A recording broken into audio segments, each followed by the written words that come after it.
नमस्कार प्यारे बच्चों, जैसा कि आप सब जानते हैं आज 29 अगस्त मेजर ध्यानचंद के जन्मदिन के उपलक्ष्य में राष्ट्रीय खेल दिवस के रूप में मनाया जाता है। मेजर ध्यानचंद बड़े प्रतिभाशाली प्रतिभावान खिलाड़ी थे जिन्होंने हॉकी के खेल में पूरे विश्व में ख्याति प्राप्त की है। मेजर ध्यानचंद का जन्म 29 अगस्त 1905 को उत्तर प्रदेश के इलाहाबाद, जिसका वर्तमान में नाम प्रयागराज है, वहां हुआ। इन्होंने ओलंपिक में लगातार 3 सालों तक, क्योंकि ओलंपिक खेल हर 4 वर्ष बाद होते हैं, 1928 में, 1932 में और 1936 में लगातार 3 बार हॉकी के खेल में स्वर्ण पदक दिलाए हैं। मेजर ध्यानचंद का एक किस्सा बताता हूँ। उससे पहले मेजर ध्यानचंद पहले इनका नाम ध्यान सिंह था। बचपन में हॉकी के प्रति इनका जो समर्पण भाव था, इनकी जो रुचि थी, इन्होंने क्या किया कि रात को चंद्रमा की रोशनी में प्रैक्टिस की है हॉकी के खेल की, इसीलिए इनका नाम ध्यानचंद पड़ा। बात 1936 की है। जर्मनी की राजधानी बर्लिन में ओलंपिक का final match Bharat versus Germany के बीच था।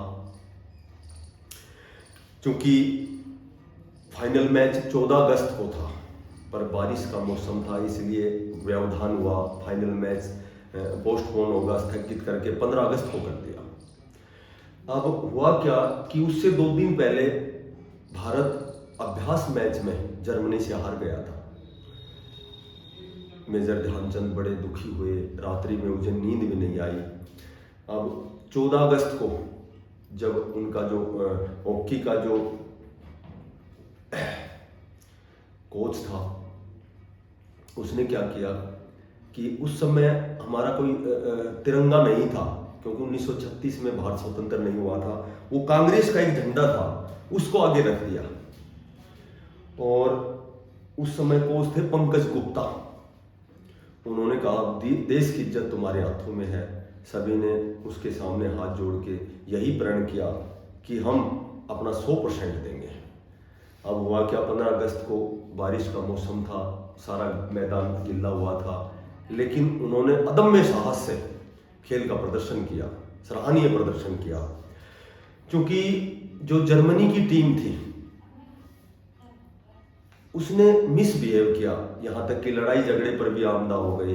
उन्होंने खेल को खेल की भावना से नहीं खेला।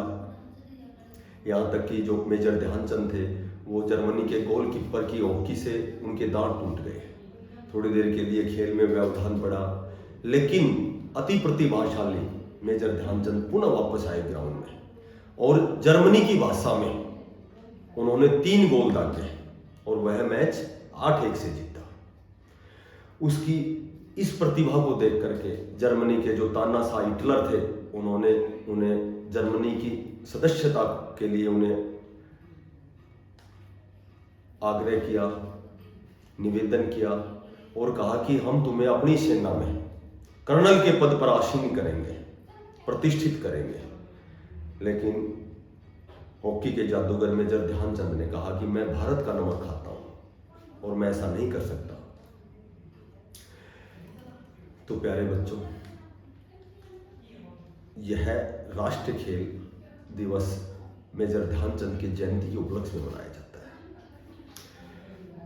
जो बच्चा पढ़ाई के साथ खेलों को महत्व देता है, वह प्राय कुशाग्र बुद्धि होता है। खेलों का हमारे जीवन में बड़ा महत्व है। एक अवस्था होती है 14 से 19, किशोर अवस्था, एडोलसेंस। विद्यार्थी जीवन मानवीय जीवन की आधारशिला है। जो बच्चा विद्यार्थी जीवन में आत्मसात की गई उसकी समस्त अच्छी और बुरी आदतों का उसके समग्र जीवन पर स्थायी प्रभाव पड़ता है। क्योंकि एक स्वस्थ शरीर में स्वस्थ मस्तिष्क का निर्माण होता है और रुग्ण शरीर में रुग्ण मानसिकताओं का उदय होता है। जो बच्चा पढ़ाई के साथ खेलों को महत्व देता है, उसमें क्षमा, दया और सहनशीलता जैसे मानवीय गुण अधिक होते हैं। वह चुस्त और आलस्य रहित होता है। उसकी मानसिकता का स्तर तो कहीं ऊंचा होता है। जो बच्चा खेलों को महत्व देता है उसमें सामाजिक, राजनीतिक, यहाँ तक कि संज्ञानात्मक, संवेगात्मक और नैतिक विकास अधिक होता है।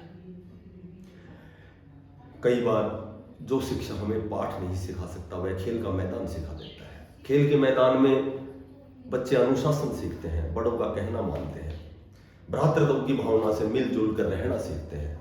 एक बच्चा खेल के मैदान में नेतृत्व की भावना सीखता है।